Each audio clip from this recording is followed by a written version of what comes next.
हाय दोस्त, माझ्या मित्रांनो, मी आज व्हिडिओ बनवत आहे. बघा ना, पौर्णिमेच्या आधी 2 दिवस आमच्याकडे गर्दी खूप असते. खूप म्हणजे खूप गर्दी असते आणि हा पहाटेचा टाईम आहे. तरी पण लोक बघा, दुकानं कशी उघडे आहेत. आणि हे माझं हॉटेल आहे, म्हणजे गाडा. माझं हॉटेल पहिलं होतं, तर तेच येते मित्रांनो माझ्या तोंडात. तर अशा ह्या पद्धतीनं हॉटेल आहे गाडा. तर आज पौर्णिमा आहे ना, तर पौर्णिमा परवाच्या दिवशी आहे. तर आमच्या इकडं आता गर्दी पडते आणि देवीच्या दर्शनासाठी खूप लांबून लांबून लोक येतात.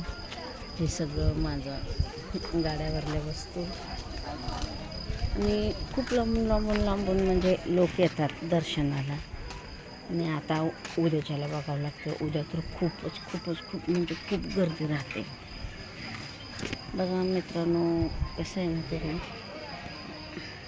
तुम्हाला माहीत आहे का नाही, की बरेच जणांना माहीत आहे. कारण आई तुळजाभवानी खूप लोकांना माहीत आहे की ते प्रसिद्ध आहे आणि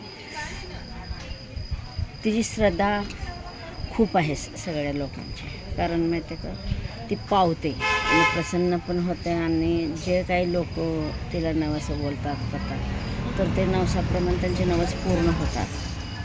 तर इतके लोक येतात, UPचे, बिहारचे, आंध्राचे, पुन्हा हैदराबादचे, बिदरचे, इतके लोक असतात की बस विचारू नका. आता हे चैत्र पौर्णिमा आहे, हे येडायचे आहे. हे बघा मित्रांनो, बघा सगळे लोक, बघा हे सगळं गर्दी, बघा गर्दी. तर मी खूप भाग्यवान समजते. कशामुळं, की आई जगदंबेच्या ह्या पावन नगरीमध्ये माझा जन्म झाला. आणि दुसरी गोष्ट म्हणजे मला दिलं पण स्वामी समर्थ जिथे आहेत त्या गावाला, अक्कलकोटला. म्हणजे माझं सासर आणि माहेर दोन्ही पण देवस्थानच आहे. तर मित्रांनो, हे सासर आणि माझं माहेर देवस्थान आहे, तर ह्याच्यापेक्षा भाग्य कोण आहे. कारण म्हणतात ना, जन्म घ्यावा तर देवस्थानी, असं काही नसतं आम्हाला वाटत होतं. परंतु आज मी जी सुखी आहे, सगळ्या गोष्टीनं सुखी आहे. कुठल्याच गोष्टीनं मला काही कमी नाही आहे. परंतु मित्रांनो, खरंच मी भाग्यवान आहे. आज माझा जन्म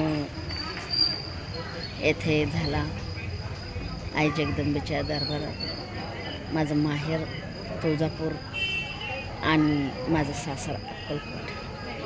तर हे दोन्ही देवस्थानाच्या ठिकाणी मी जे वावरते, तर मला खूप आनंद होतो.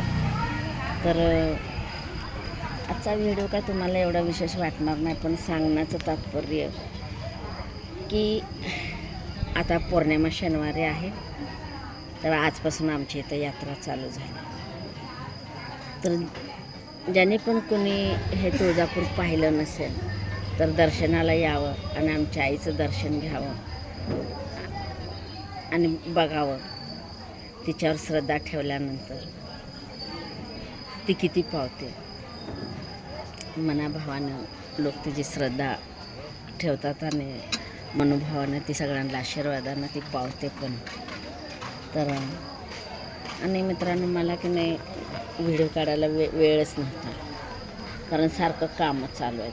पाडव्याच्या अगोदरपासून कामच चालू आहेत. पाडवा म्हणलं ना की आमच्या दसऱ्यासारखं असतं आमच्या इथं. अगदी सगळी साफसफाई, इतकं साफसफाई असते की बस विचार.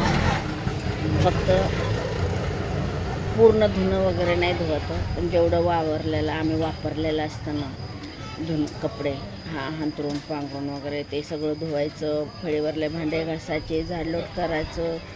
पुन्हा नंतर मग सगळं स्वच्छता करून ते गुढी त्या दिवशी आम्ही उभा करतो. आणि आमचा खरं म्हणलं तर नवा वर्ष तोच आहे, पाडव्यापासूनच.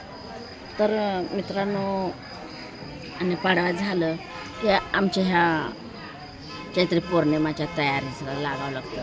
होळीचा दिवससुद्धा आमच्या इथं खूप मोठ्या प्रमाणे साजरा करतात. तर मी तुम्हाला होळीचा पण व्हिडिओ पाठवलेला आहे. तर खूप मोठ्या प्रमाणाने साजरा करतात. तर आता हे नवत्रा, आता चैत्र पौर्णिमा आहे. त्या चैत्र पौर्णिमाचं मी सांगावं तुम्हाला म्हणून मी हा व्हिडिओ केलेला आहे. की किती देऊ? 25ला 3 आहेत. हां,